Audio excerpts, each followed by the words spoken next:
Hello dear students, how are you? कैसे हैं आप सब? उम्मीद है आप लोगों की पढ़ाई बहुत अच्छे से चल रही होगी। आप नोट्स डिक्टेट भी कर रहे होंगे और रेगुलर स्टडी भी कर रहे होंगे। लास्ट क्लास में हम लोगों ने क्या पढ़ा था? हमने लेंस के बारे में पढ़ा था कि लेंस किसे कहते हैं। लेंस दो प्रकार के होते हैं, अवतल लेंस, उत्तल लेंस। लेंस से संबंधित कुछ महत्वपूर्ण परिभाषाएं भी आप लोगों ने देख ली थी। आज अपन डिस्कस करेंगे लेंस निर्मात्रीय सूत्र। लेंस बनाने के लिए जिस सूत्र का उपयोग किया जाता है, जो फैक्ट्री में जिस इंडस्ट्री के अंदर लेंस तैयार होता है, वो किस सूत्र की सहायता से उसकी फोकल लेंथ डिसाइड करता है और किस तरह से वो लेंस प्रिपेयर करता है। आज अपन लेंस को बनाने का सूत्र देखेंगे। तो Guys, this is Sumit Nuwal and you're watching your favorite प्यारा सा YouTube चैनल मार्गदर्शन लाइव। आप सबसे रिक्वेस्ट है कि इस चैनल को सब्सक्राइब करें और बेल आइकन का बटन प्रेस करें ताकि आपको हर वीडियो का नोटिफिकेशन हैंड टू हैंड जैसे ही अपलोड होगा मिल जाएगा। तो आज अपन स्टार्ट करते हैं लेंस निर्मात्री सूत्र। तो डिस्कस करते हैं आज अपन लेंस निर्मात्री सूत्र। लेंस बनाने के लिए जिस फॉर्मूले को हम यूज करेंगे आज उसको डिस्कस करते हैं। थोड़ा सा एक बात देखते हैं कि लेंस बनाने के लिए जो सूत्र अपन यहां पर निकालेंगे, तो अपन उस सूत्र को निकालने के लिए कुछ कल्पनाएं लेंगे, कुछ अवधारणाएं मान के चलेंगे, तभी जाकर हम उस सूत्र का, लेंस निर्मात्री सूत्र का डेरिवेशन अपन आसानी से सॉल्व कर सकेंगे। अगर आप थोड़ा सा गौर फरमाएं, उत्तल लेंस ले चाहे अवतल लेंस ले, सामान्य तौर पर उत्तल लेंस बोले तो द्विउत्तल लेंस होता है, अवतल लेंस बोले तो द्विउत्तल लेंस होता है। तो ये लेंस का मटेरियल है, ठीक है। इधर सराउंडिंग है, ये लेंस है। तो आप थोड़ा सा गौर फरमाओ। मैं बोल सकता हूं मेरा ये लेंस दो अपवर्तक सतहों से मिलकर बना है। एक ये अपवर्तक सतह, एक ये अपवर्तक सतह। चूंकि अपने सिलेबस में गोलीय लेंस है, तो ये जो अपवर्तक सतह होगी या तो ये गोलाकार होगी या समतल होगी, ठीक है। क्योंकि अपन लोगों ने समोत्तल लेंस भी देखा है और समावतल लेंस भी देखा है। तो एटलीस्ट ये जो वक्र पृष्ठ होगा या तो ये समतल होगा या ये गोलीय अपवर्तक पृष्ठ होगा। तो आप लोगों ने जब गोलीय अपवर्तक पृष्ठ के लिए सूत्र निकाला था, मैं याद दिलाऊं, μ2/v minus μ1/u equal to μ2 minus μ1/r। तो आप लोगों ने उस सूत्र को व्युत्पन्न करने के लिए भी कुछ अवधारणाएं ली थी। तो जो वहां पर अवधारणाएं ली थी, जो कल्पनाएं वहां पर ली थी, वो की वही कल्पना हमको यहां पर लेनी पड़ेगी। अरे एक बात मैं आपको बताऊं, लेंस निर्मात्री सूत्र का मतलब क्या है? लेंस को बनाने के लिए, लेंस की फोकल लेंथ डिसाइड करने के लिए जिस सूत्र का उपयोग किया जाएगा, तो ये सूत्र होगा लेंस की फोकल लेंथ। लेंस के दोनों ये जो वक्र पृष्ठ है, इनकी वक्रता त्रिज्या, लेंस के मटेरियल और सराउंडिंग के मटेरियल के अपवर्तनांक के मध्य, तो लेंस का मटेरियल और ये मीडियम का मटेरियल, इनके मध्य संबंध होगा। इस संबंध को निकालने के लिए मेरे को गोलीय अपवर्तक सतह का सूत्र यूज करना पड़ेगा। और गोलीय अपवर्तक सतह का जो सूत्र था μ2/v minus μ1/u equal to μ2 minus μ1/r, उसको डिराइव करने के लिए, उसको उत्पन्न करने के लिए हमने कुछ अवधारणाएं वहां पर ली थी, कुछ कल्पनाएं वहां पर ली थी। तो वो की वही कल्पना हमको यहां पर लेनी पड़ेगी। तो सबसे पहले बात कर लेते हैं लेंस निर्मात्री सूत्र के लिए अवधारणाएं या परिकल्पना है। तो क्या परिकल्पनाएं ली थी? आपको याद होगा, पहली परिकल्पना थी कि गोलीय अपवर्तक सतह का द्वारक क्या होना चाहिए, अल्प होना चाहिए। तो यहां पर बोलेंगे लेंस का द्वारक अल्प होना चाहिए। लेंस का द्वारक बोले तो ये चीज, लेंस का द्वारक क्या होना चाहिए, अल्प होना चाहिए। आपको याद आता हो तो हमने बोला था बिंब क्या होना चाहिए, बिंदुवत होना चाहिए। साथ ही साथ हमने एक और बात बोली थी, बिंब कहां पर रखा होना चाहिए, मुख्य अक्ष पर रखा होना चाहिए। तीसरी परिकल्पना शायद आपको याद आती हो, आपतन कोण व अपवर्तन कोण दोनों अल्प होने चाहिए। साथ ही साथ आपतित किरण मुख्य अक्ष के साथ जो कोण बनाती है अल्फा, अपवर्तित किरण मुख्य अक्ष के साथ जो कोण बनाती है बीटा, और अभिलंब मुख्य अक्ष के साथ जो कोण बनाता है ये क्या होने चाहिए, अल्प होने चाहिए। तो लेंस निर्मात्र सूत्र के लिए ये आपको अवधारणा लेके चलनी पड़ेगी। अपन लेवल पर अपन ये सूत्र तभी उत्पन्न कर सकते हैं जब हम इन सब चीजों को मानकर चलेंगे। ये तो बात हुई अवधारणा के बारे में। अब थोड़ी सी बात कर लेते हैं चिन्ह परिपाटी के बारे में। चिन्ह परिपाटी के बारे में, चिन्ह परिपाटी क्या बोलेगी, एक और क्या खास बात बोली, हाँ एक और अवधारणा लेके चलते हैं। क्या लेके चलते हैं, फिफ्थ पॉइंट क्या लेके चलते हैं, लेंस क्या होना चाहिए, पतला। लेंस क्या होना चाहिए, पतला। लेंस पतला होने का मतलब देखना, ये वक्र पृष्ठ है, ये वक्र पृष्ठ इस गोले का भाग है, तो इस गोले का केंद्र वक्रता केंद्र, ये वाला वक्र पृष्ठ इस गोले का भाग है, तो इसका केंद्र वक्रता केंद्र, दोनों वक्रता केंद्र को मिलाने वाली रेखा मुख्य अक्ष। तो मुख्य अक्ष की वह लंबाई जो लेंस के भीतर आएगी, ये लेंस की क्या कहलाएगी, मोटाई। क्या कहलाएगी भैया, मोटाई। लेंस की मोटाई क्या होगी, मुख्य अक्ष की वह लंबाई जो लेंस के भीतर आएगी वो क्या होगी, लेंस की मोटाई। तो हमारा लेंस क्या होना चाहिए, पतला होना चाहिए, अर्थात ये जो थिकनेस है, ये जो लेंथ है, ये कम होनी चाहिए। ये लेंथ कम होने से क्या होगा देखना, ये गोलीय अपवर्तक सतह है, ये इस माध्यम और इस माध्यम को पृथक कर रही है। चूंकि ये गोलीय अपवर्तक सतह है तो जनाब इसका ये मध्य बिंदु क्या कहलाएगा, ध्रुव। तो ये x p1y हो गया। इसी तरह से ये भी एक गोलीय अपवर्तक सतह है, गोलीय अपवर्तक सतह का मध्य बिंदु क्या कहलाएगा, ध्रुव। तो आपका ये लेंस दो गोलीय अपवर्तक सतह xp1y xp2y से मिलकर बना है। तो गौर फरमाइएगा, मैं कहना क्या चाहता हूं, जब मैं इस xp1y के लिए गोलीय अपवर्तक सतह का सूत्र लिखूंगा μ2/v minus μ1/u equal to μ2 minus μ1/r। तो आपको याद होगा ये सारी दुनिया कहां से होती थी, ध्रुव से। तो जब मैं xp1y के लिए बात करूंगा तो जैसे मान लीजिए बिंब यहां पर है, तो u p1 और बिंब के बीच की दूरी होगा। लेकिन जनाब चूंकि लेंस पतला है, लेंस पतला है तो ये जो ध्रुव है ये बिल्कुल वक्रता केंद्र, सॉरी ये जो ध्रुव है ये क्या होगा, प्रकाशिक केंद्र के बिल्कुल पास होगा।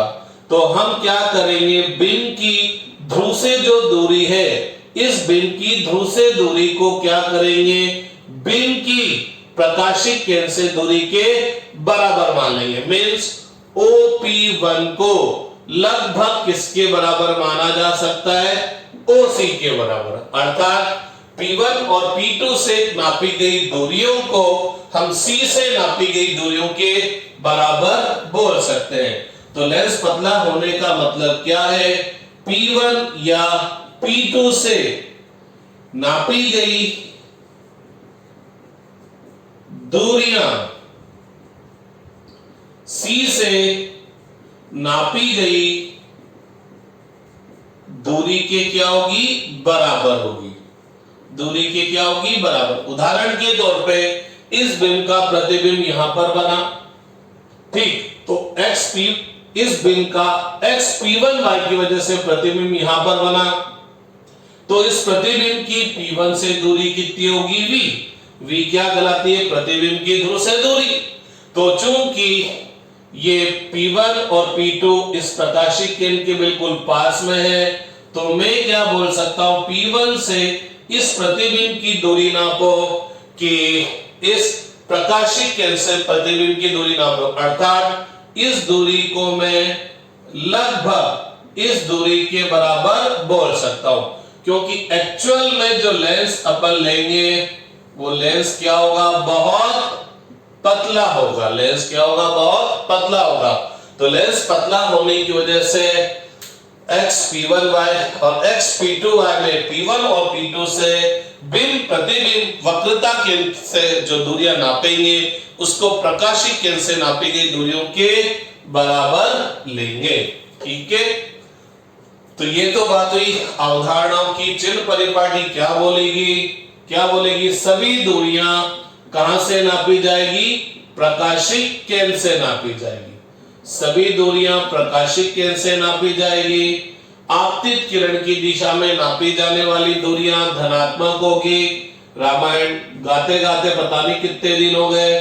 आपतित किरण की दिशा में नापी जाने वाली दूरियां धनात्मक और विपरीत दिशा में नापी जाने वाली दूरियां ऋणात्मक होगी। ठीक है, तो लेंस निर्मात्र सूत्र उत्पन्न करने के लिए, इनके मध्य संबंध बताने के लिए ये मेरे को अवधारणाएं लेनी पड़ेगी और ये मेरे को चिन्ह परिपाटी लेनी पड़ेगी। ध्यान रखना, लेंस पतला होना चाहिए, लेकिन अभी जो मैं लेंस बनाने जा रहा हूं वो अच्छा खासा मोटा होगा, उसका द्वारक भी अच्छा खासा होगा। ऐसा क्यों कर रहा हूं? क्योंकि डायग्राम बनाने के लिए मेरे को यहाँ पर बहुत सारी किरणें, बहुत सारी चीजें प्रदर्शित करनी पड़ेगी। अगर मैं ये पतला लेंस और द्वारक छोटा कर दूंगा तो डायग्राम अपने समझ में नहीं आएगा। तो दिमाग में बिठा के रखना, लेंस पतला होना चाहिए और लेंस का द्वारक भी अल्प होना चाहिए। राइट डाउन कर लीजिए, स्क्रीनशॉट ले लीजिए, पॉज कर लिख लीजिए। ठीक है जनाब, चलिए अब अपन लेंस निर्मात्र सूत्र को इन अवधारणाओं और इस चिन्ह परिपाटी की सहायता से ज्ञात करने की कोशिश करते हैं। लेंस सूत्र का मतलब लेंस की फोकस दूरी, लेंस के दोनों वक्र पृष्ठों की वक्रता त्रिज्या, लेंस के पदार्थ के अपवर्तनांक और माध्यम के अपवर्तनांक के मध्य संबंध। ठीक है, तो अपन अब इस सूत्र को उत्पन्न करने की कोशिश करते हैं। लेंस मेकर फॉर्मूला, लेंस निर्मात्री सूत्र।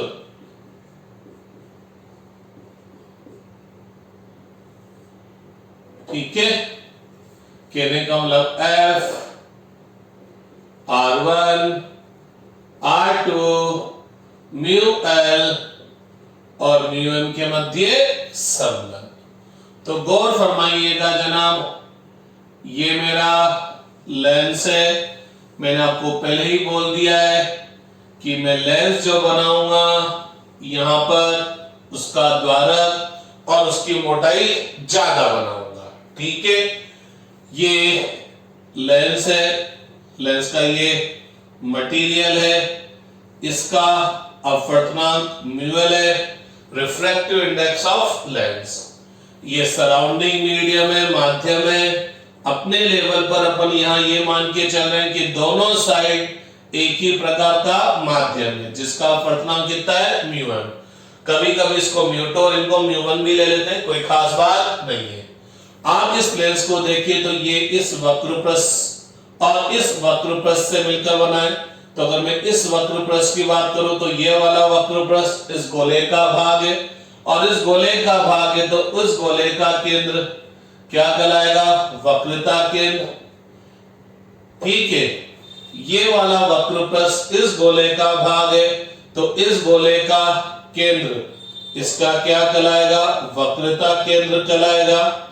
दोनों वक्रपृष्ठों के वक्रता केंद्र को मिलाने वाली रेखा क्या कहलाएगी? मुख्य अक्ष। ये इस वक्र पृष्ठ का मध्य बिंदु हो गया P1, ये इस वाले वक्र पृष्ठ का मध्य बिंदु हो गया P2। बोले तो P1 और P2 क्या हो गए, ध्रुव हो गए। x P1y का ध्रुव P1 और x P2y का ध्रुव P2। ठीक है जनाब। अब मान लीजिए आपका बिंब यहां पर रखा हुआ है, आपका बिंब यहां पर रखा हुआ है। हमने एक बात बोली थी, क्या बोली थी, कि बिंब बिंदुवत होना चाहिए और कहां पर रखा होना चाहिए, मुख्य अक्ष पर। गौर फरमाना, इस बिंब से चलने वाली प्रकाश किरण का एक बार अपवर्तन इससे होगा, एक बार इससे अपवर्तन होगा, तो दो बार अपवर्तन होगा। इस बिंब से एक प्रकाश किरण चलती है जो कि मुख्य अक्ष के अनुदेश चलती है। आप सब जानते हैं मुख्य अक्ष के अनुदेश आने वाली प्रकाश किरण इस गोलीय अपवर्तक सतह पर लंबवत आपतित होगी, तो यह बिना मुड़े क्या हो जाएगी, सीधी की सीधी चली जाएगी। कोई ये सीधी की सीधी चली गई। इस बिंब O से एक और प्रकाश किरण चलती है जो कि इस गोलीय अपवर्तक सतह के गोलीय अपवर्तक सतह XP1y के A बिंदु पर आपतित होती है। और A बिंदु पर आपतित हुई तो ये विरल से सघन को जा रही है। अपन यहां ये मान के चल रहे हाल फिलहाल कि जो सराउंडिंग मीडियम है वो विरल है, तो ये विरल से सघन को जा रही है। तो जब ये विरल से सघन को जाएगी तो ये अभिलंब की ओर मुड़ेगी, तो अभिलंब खींचना बढ़ेगा। तो इस आपतन बिंदु A पर अभिलंब खींचने के लिए क्या करेंगे, इस A को XP1y के वक्रता केंद्र से मिला देंगे। वक्रता केंद्र से गोलीय सतह के किसी भी बिंदु को मिलाने वाली रेखा उस बिंदु पर क्या होती है, अभिलंब होती है। तो ये क्या हो गई, इस पर अभिलंब हो गई।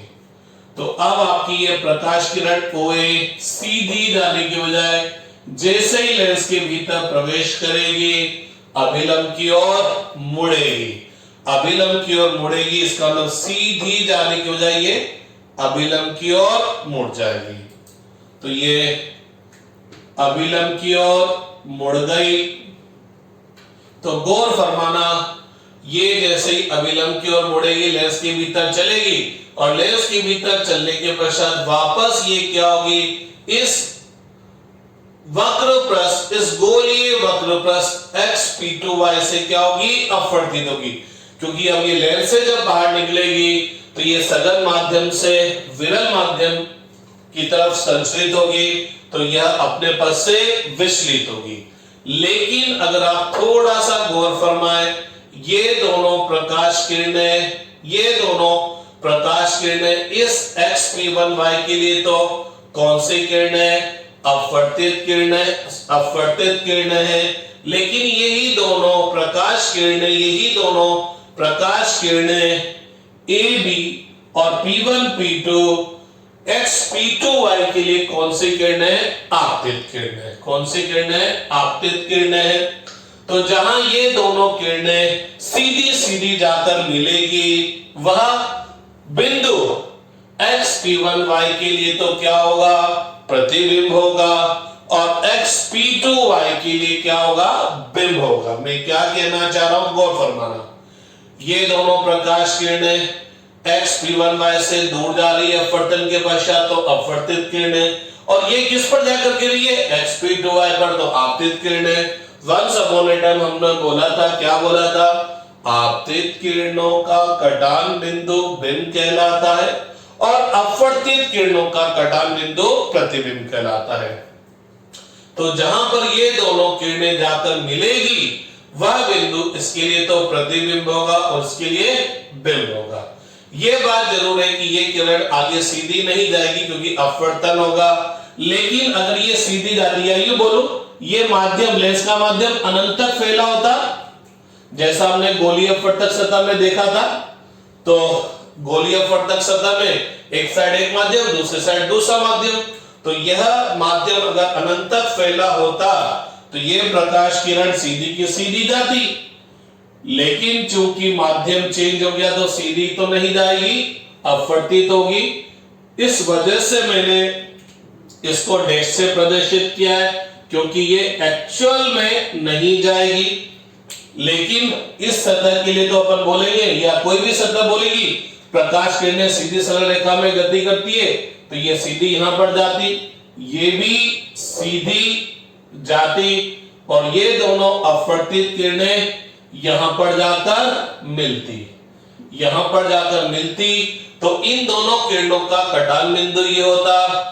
चूंकि ये दोनों किरणें xp1y के लिए आपतित किरणें हैं, सॉरी अपवर्तित किरणें हैं, तो यह बिंदु I, जिसको मैं अब I1 बोल रहा हूं, यह बिंदु I xp1y के लिए क्या होगा, प्रतिबिंब होगा। लेकिन यही बिंदु I xp2y के लिए बिंब होगा। क्यों? क्योंकि ये दोनों किरणें xp2y के लिए कौन सी किरणें, आपतित किरणें, तो यह बिंदु I1 क्या होगा, क्या होगा, xp2y के लिए बिंब होगा। ठीक, अब जब ये दोनों किरणें xp2y पर आके गिरेगी, चूंकि यह किरण तो मुख्य अक्ष के समानांतर है, मुख्य अक्ष के अनुदिश है, समानांतर तो छोड़ो अनुदिश है, तो यह तो बिना मुड़े सीधी ही चलेगी। लेकिन यह किरण अब सीधी नहीं जाएगी, क्योंकि यह xp2y को अपवर्तित कर देगा, क्योंकि अब प्रकाश किरण सघन से किधर को जा रही है, विरल को जा रही है, तो ये इसको क्या कर देगा, अपवर्तित कर देगा। तो जब ये सघन से विरल में जाएगी तो यह प्रकाश किरण AB विरल माध्यम में जाते हुए अभिलंब से दूर हटेगी, तो B बिंदु पर मेरे को अभिलंब खींचना पड़ेगा। B बिंदु पर अभिलंब खींचने के लिए मैं क्या करूंगा, इस B बिंदु को क्या करूंगा, इस xp2y के वक्रता केंद्र से मिला दूंगा। तो आपने बोला तो मैंने मिला दिया, तो यह प्रकाश किरण AB सीधी जाने की वजह क्या होगी, इस अभिलंब से दूर हटेगी, और पता लगा अभिलंब से दूर हटते हुए वो इधर संचरित हुई, यह सीधी की सीधी आ गई, ये इधर आई। अब ये दोनों अपवर्तित किरणें, ये दोनों अपवर्तित किरणें, पता लगा यहां पर जाकर मिली। अपवर्तित किरणों का कटान बिंदु क्या कहलाएगा, प्रतिबिंब कहलाएगा।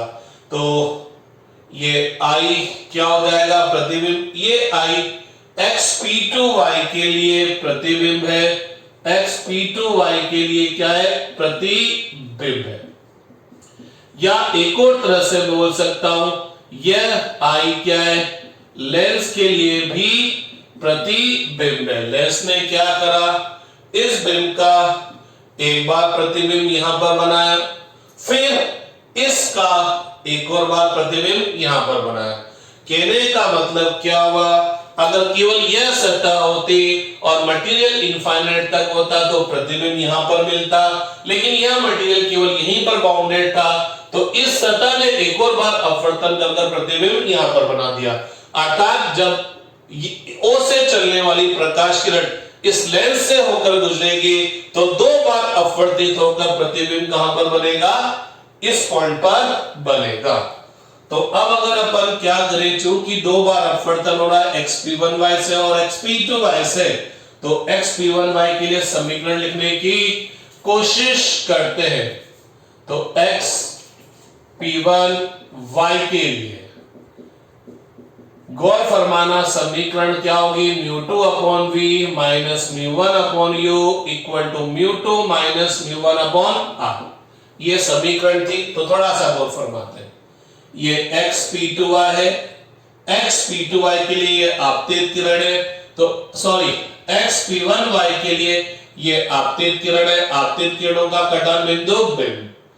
बिंब की माना ध्रुव से दूरी कितनी है, p1, लेकिन जैसा मैंने थोड़ी देर पहले बोला था लेंस पतला होगा, तो ध्रुव से नापी गई दूरी को किससे नापी गई दूरी के बराबर बोल सकते हैं, प्रकाशिक केंद्र से नापी गई दूरी के, अर्थात P1 O बोलो कि CO बोलो, लगभग एक ही बात है। ठीक है, X P1Y के लिए ये दोनों अपवर्तित किरणें हैं। ये अपवर्तित किरणें कहां पर जाकर मिली? यहां पर।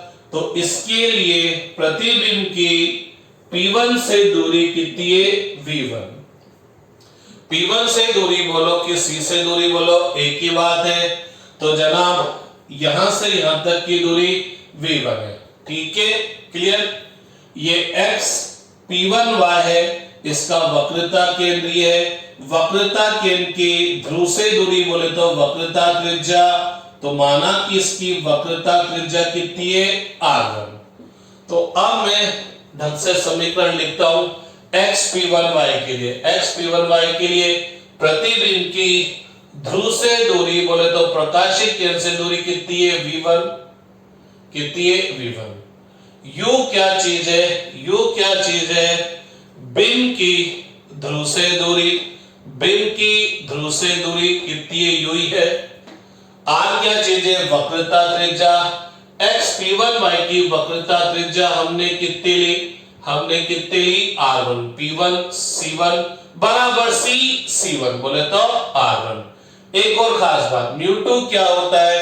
μ2 उस माध्यम का अपवर्तनांक होता है जिसमें प्रकाश किरण अपवर्तन के पश्चात प्रवेश करती है। तो यहाँ ये अपवर्तन के पश्चात लेंस के मटेरियल में प्रवेश कर रखी है, जिसका अपवर्तनांक हम लोगों ने कितना ले रखा है? μn। μ1 क्या होता है? उस माध्यम का अपवर्तनांक जिसमें से प्रकाश किरण आ रही है, तो इधर से आ रही है, इसका अपवर्तनांक हम लोगों ने क्या लिख रखा है? μn। तो μ2 तो हो गया μl और μm हो गया, सॉरी μ1 हो गया μn। समीकरण नंबर 1। ठीक है, अब अपन X P2Y के लिए वापस गोलीय अपवर्तक सतह का सूत्र लिखते हैं। गोलीय अपवर्तक सतह का सूत्र क्या? μ2/v minus μ1/u equal to μ2 minus μ1/r। तो एक चीज तो मेरे हिसाब से फटाफट क्लियर हो जानी चाहिए। X P2Y में प्रकाश किरण किधर से आ रही है? इस सघन माध्यम से आ रही है, लेंस के मटेरियल से आ रही है, जिसका अपवर्तनांक हमने μl बोला हुआ है, और अपवर्तन के पश्चात ये इस माध्यम में जा रही है। तो μ2 क्या होता है? उस माध्यम का अपवर्तनांक जिसमें प्रकाश किरण अपवर्तन के पश्चात जाएगी, और μ1 क्या होगा? उस माध्यम का अपवर्तनांक जिसमें प्रकाश किरण आपतित होगी। तो ये हो गया μm और ये हो गया μl। समीकरण नंबर 2। लेकिन एक और खास बात क्या है? V क्या चीज होता है? प्रतिबिंब की गोलीय अपवर्तक सतह से दूरी। तो X P2Y के लिए प्रतिबिंब ये है, तो माना इस प्रतिबिंब की P2 से दूरी कितनी है? V। P2 से दूरी बोलो कि प्रकाशिक केंद्र से दूरी बोलो, एक ही बात है। ठीक, ये V लिख दिया। U क्या होगा? बिंब की गोलीय अपवर्तक सतह से दूरी। तो गौर फरमाइएगा, X P2Y के लिए बिंब कौन सा है? I1। तो I1 की P2 से दूरी बोलो कि I1 की C से दूरी बोलो, तो I1 की C से दूरी कितनी है? V1। तो ये U किसके इक्वल हो गया? V1 के इक्वल हो गया। और R क्या है? वक्रता त्रिज्या। इस X P2Y की वक्रता त्रिज्या क्या होगी? इस X P2Y के वक्रता केंद्र के ध्रुव से दूरी। तो ये हो गया R2। क्लियर? ठीक है, अब आप इजाजत दे, परमिशन दे, तो समीकरण 1 और समीकरण 2 को जोड़ दो। तो जनाब जैसे ही मैंने 2 को जोड़ा, अरे ये क्या हुआ? μl अपॉन v1 यहाँ प्लस का यहाँ माइनस का, ये तो उड़ गया, और ये उड़ गया तो क्या बचा? μm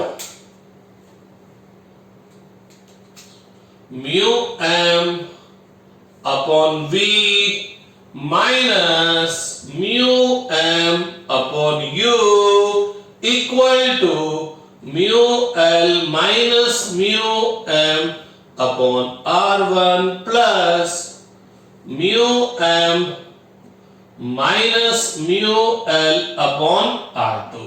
ठीक है जनाब, क्लियर है? तो क्या हो गया ये mu M upon V minus, चलो इसमें से म्यू एन कॉमन ले लेते हैं, ये म्यू एन कॉमन ले लिया आप लोगों ने बोला तो 1 upon V minus 1 upon U, यहां mu L minus mu M है, यहां mu M minus mu L है, तो यहां पर माइनस कॉमन ले लेते हैं, तो प्लस इंटू माइनस माइनस हो जाएगा, और माइनस कॉमन ले लेंगे तो ये प्लस और ये माइनस हो जाएगा, mu L minus mu M upon R1 minus mu L minus mu M upon R2। अरे ये क्या होगा, mu L minus mu M, mu L minus mu M क्या आ जाएगा भैया, कॉमन आ जाएगा, तो क्या हो जाएगा 1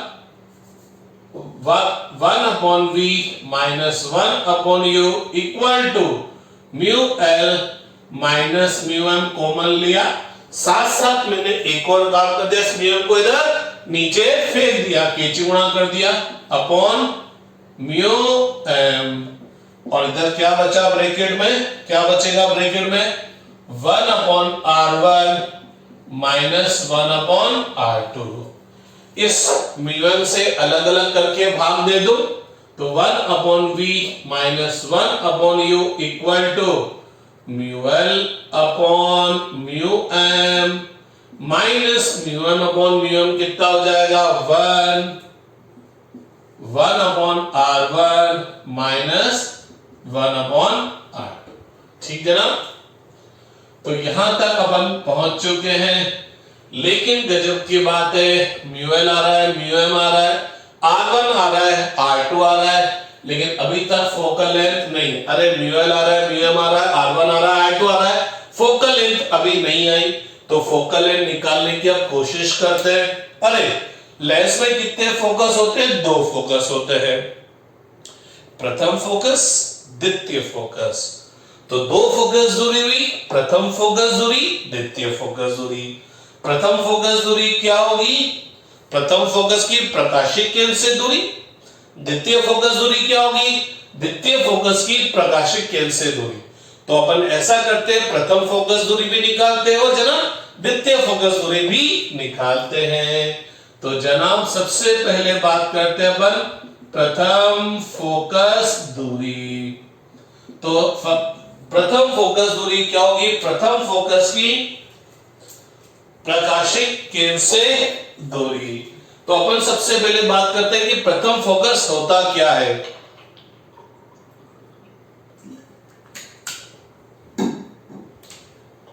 तो प्रथम फोकस क्या होगा भाई, मुख्य अक्ष पर स्थित वह बिंदु जिससे आने वाली प्रकाश किरण या जिसकी तरफ जाती हुई प्रतीत होने वाली प्रकाश किरण लेंस से अपवर्तन के पश्चात मुख्य अक्ष के समानांतर हो जाती है, प्रथम फोकस कहलाता है।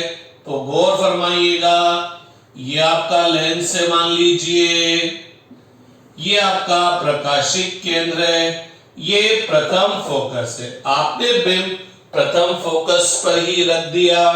तो प्रथम फोकस क्या चीज है, अब की बार मैं 2 बार अपवर्तन नहीं बताऊंगा, एक बार ही बताऊंगा, मतलब दोनों का मिक्स एक साथ ही बता दूंगा। तो मुख्य अक्ष पर स्थित वह बिंदु जिससे आने वाली प्रकाश किरण या जिससे की ओर जाती हुई प्रतीत होने वाली प्रकाश किरण लेंस से अपवर्तन के पश्चात मुख्य अक्ष के समानांतर हो जाती है, क्या कहलाता है, प्रथम फोकस।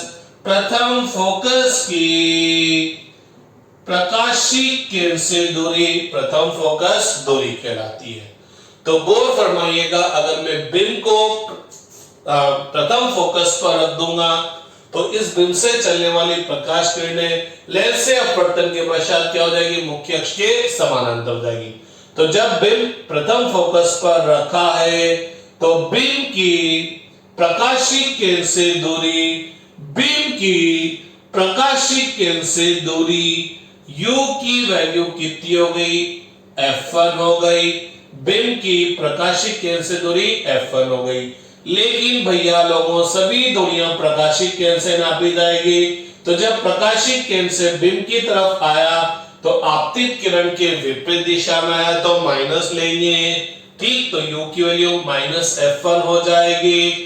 चूंकि अपवर्तित किरणें आपस में समानांतर है, तो समानांतर किरणें कहां जाकर मिलेगी, अनंत पर। तो प्रतिबिंब अनंत पर बनेगा, और जब प्रतिबिंब अनंत पर बनेगा तो प्रतिबिंब की प्रकाशिक केंद्र से दूरी क्या होगी, अनंत ही होगी और प्लस होगी, क्योंकि आपतित किरण की दिशा में जाएंगे।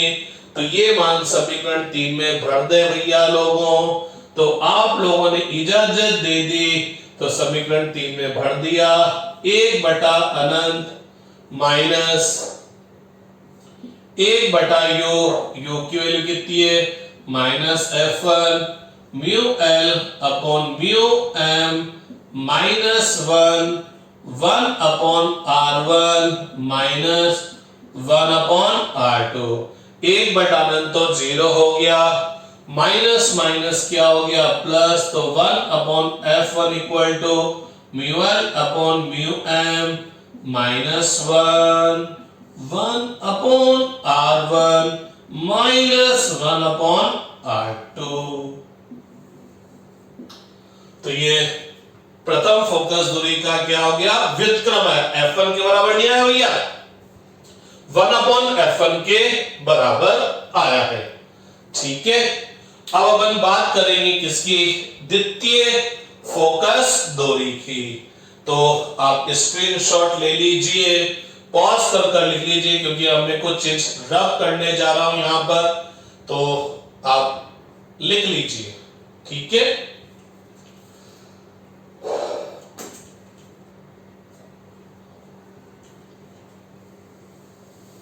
तो चलो ज्यादा रब नहीं कर रहा, इतना सही रब कर रहा हूं, फिर अभी और रब कर देंगे अपन। द्वितीय फोकस दूरी, द्वितीय फोकस दूरी क्या होगी, द्वितीय फोकस की प्रकाशिक केंद्र से दूरी। लेकिन द्वितीय फोकस क्या है भैया, मुख्य अक्ष के समानांतर जाने वाली प्रकाश किरणें लेंस से अपवर्तन के पश्चात मुख्य अक्ष के जिस बिंदु पर जाकर मिलती है या जिस बिंदु से आती हुई प्रतीत होती है, क्या कहलाता है, द्वितीय फोकस। तो गौर फरमाइएगा, द्वितीय फोकस क्या चीज हुआ, ये आपका लेंस है, ये मुख्य अक्ष है।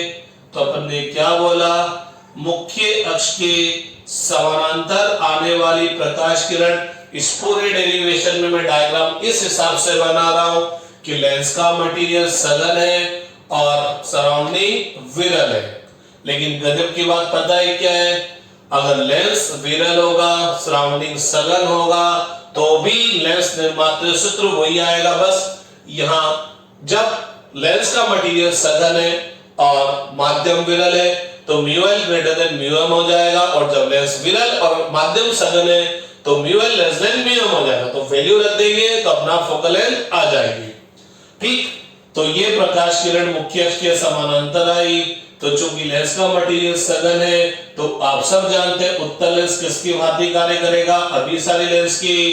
तो प्रकाशिक किरणें मुख्य अक्ष के इस बिंदु से होकर गुजर जाएगी, तो यह बिंदु क्या कहलाएगा, द्वितीय फोकस। तो आप सब जानते हैं ये आपतित किरण है, ये अपवर्तित किरण है। अपवर्तित किरण का कटान बिंदु क्या कहलाता है, प्रतिबिंब।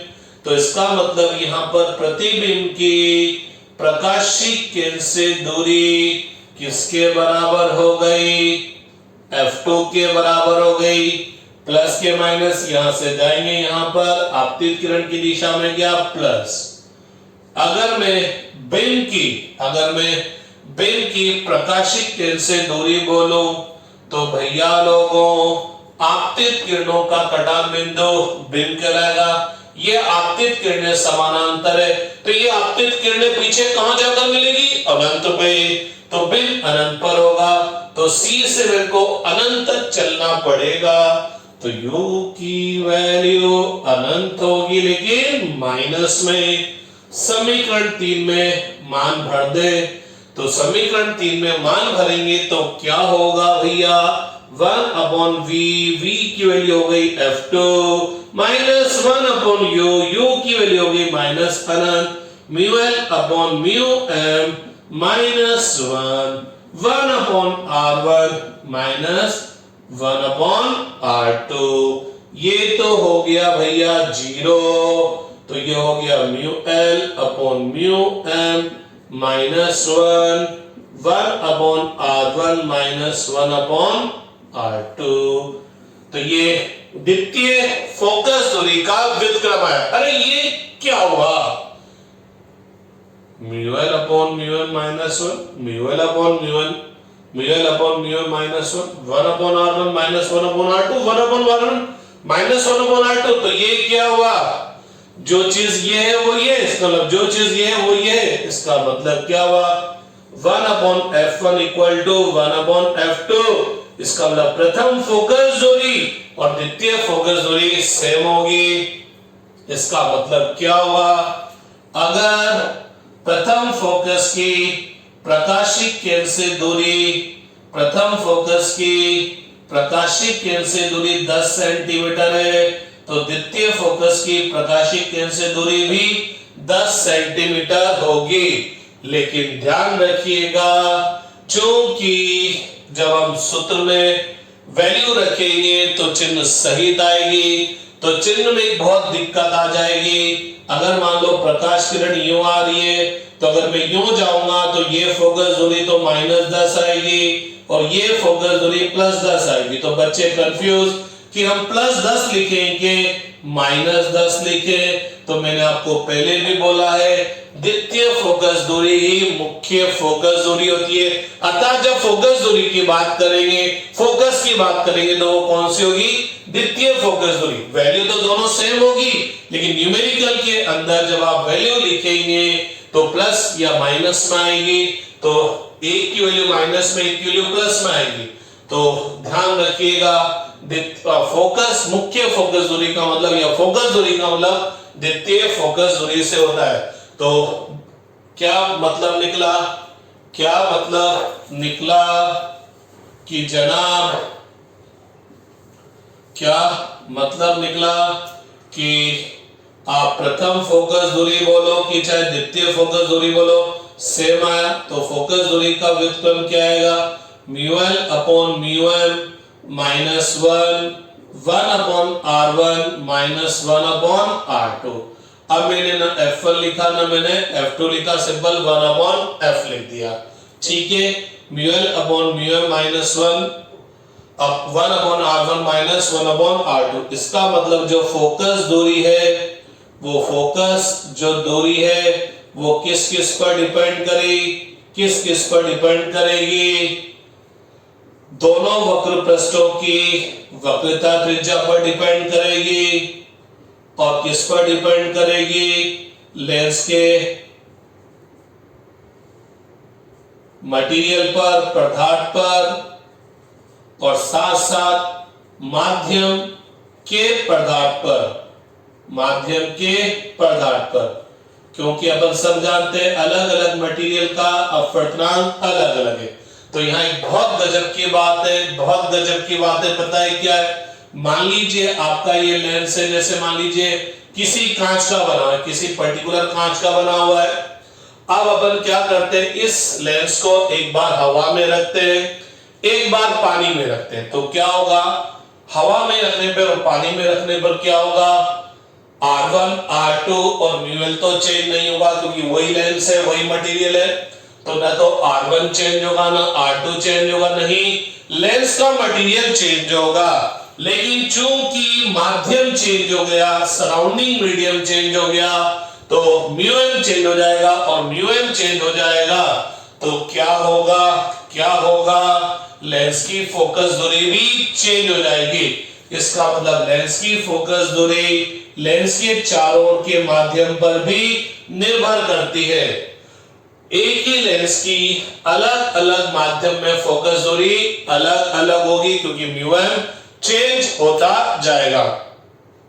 एक ही लेंस को हवा में रखूं, उसी लेंस को पानी में रखूं, उसी लेंस को केरोसिन में रखूंगा तो उसका फोकस दूरी क्या होती जाएगी, बदलती जाएगी, उसकी फोकस दूरी बदलती जाएगी। ठीक है, तो ये एक बहुत बड़ा डिफरेंस है दर्पण की फोकस दूरी और लेंस की फोकस दूरी। अगर मैं आपको दर्पण की फोकस दूरी की याद दिलाऊं तो दर्पण की फोकस दूरी क्या होती थी, वक्रता त्रिज्या की आधी होती थी, अर्थात वह क्या करती थी, दर्पण के चारों के माध्यम पर निर्भर नहीं करती थी।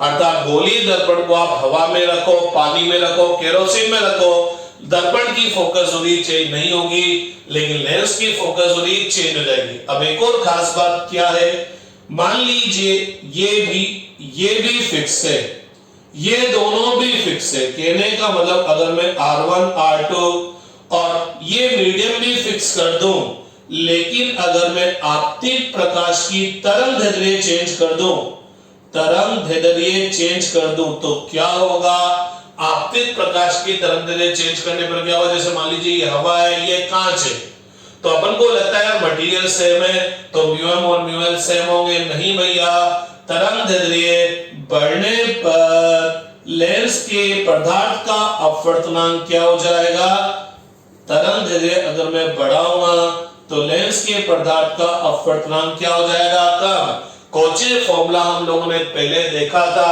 और वहां पर बोला था, क्या बोला था, अलग अलग तरंग दैर्ध्य के लिए माध्यम का अपवर्तनांक अलग अलग होता है। तरंग दैर्ध्य बढ़ाने पर अपवर्तनांक क्या हो जाएगा, कम हो जाएगा। तो चूंकि म्यूएल कम हो जाएगा तो 1/f कम हो जाएगा, बोले तो फोकस दूरी क्या हो जाएगी, बढ़ जाएगी। अरे म्यूएल कम हो जाएगा, म्यूएल कम होगा तो ये चीज कम हो जाएगी, बोले तो फोकस दूरी बढ़ जाएगी। तो माध्यम चाहे सेम रख दे, आपतित प्रकाश की तरंग दैर्ध्य चेंज कर देंगे तो भी फोकस दूरी क्या हो जाएगी, चेंज हो जाएगी। ठीक है, तो जब एक और खास बात क्या है, एक और खास बात क्या, जब आप न्यूमेरिकल सोल्व करेंगे तो ध्यान रखना R1 R2 क्या आएंगे, चिन्ह सहित आएंगे। R1 R2 क्या आएंगे भैया, चिन्ह सहित आएंगे। ठीक है, तो ये लेंस निर्मात्र सूत्र हुआ। इसमें बच्चे बहुत ब्लंडर करते हैं, लेंस की वक्रता त्रिज्या बेचारा दे देता है, मटेरियल का दे देता है, अपवर्तनांक दे देता है, बोलता है फोकस दूरी बताओ। तो 99% बच्चे क्या करते हैं, ये फॉर्मूला लिखते हैं। वैसे तो न्यूमेरिकल बहुत कम सोल्व करते हैं, उनमें से कुछ सोल्व करते हैं तो ये सूत्र लिखते हैं, सोल्व कर लेते हैं और इसको f के बराबर कर देते हैं। ध्यान रखना ये f के बराबर नहीं है, ये किसके बराबर है, 1/f के बराबर। तो चलिए आज की क्लास में इतना ही सही बहुत है साथ, फिर कल आगे स्टार्ट करेंगे। कल हम लेंस सूत्र निकालेंगे। तो बच्चे एक और बहुत कंफ्यूज होते हैं लेंस निर्मात्र सूत्र और लेंस सूत्र में, तो मैं कल की क्लास के हिसाब से आज बता देता हूं। जब मैं लेंस सूत्र की बात करूंगा तो मैं बात करूंगा u, v और f के मध्य संबंध। मैं जब लेंस सूत्र की बात करूंगा तो क्या आएगा, u, v और f के मध्य संबंध। देखा जाए तो वो संबंध यहां पर आ चुका है, लेकिन कल हम इसको अलग तरह से निकालेंगे। कैसे आ चुका है देखना, mu L upon mu M minus 1/r1 minus 1/r2, mu L upon mu M minus 1/r1 minus 1/r2 है। ये और ये तो सेम है, और जब ये और ये सेम है तो दोनों की लेफ्ट हैंड साइड भी सेम होनी चाहिए। तो ये आ गया सूत्र 1/f equal to 1/v minus 1/u। लेकिन कल हम इसको एक अलग तरह से इसको निकालेंगे। ठीक है, तो नोट्स प्रिपेयर करते जाए, डेली स्टडी करें, साथ साथ न्यूमेरिकल भी सॉल्व करते जाएंगे। ठीक है।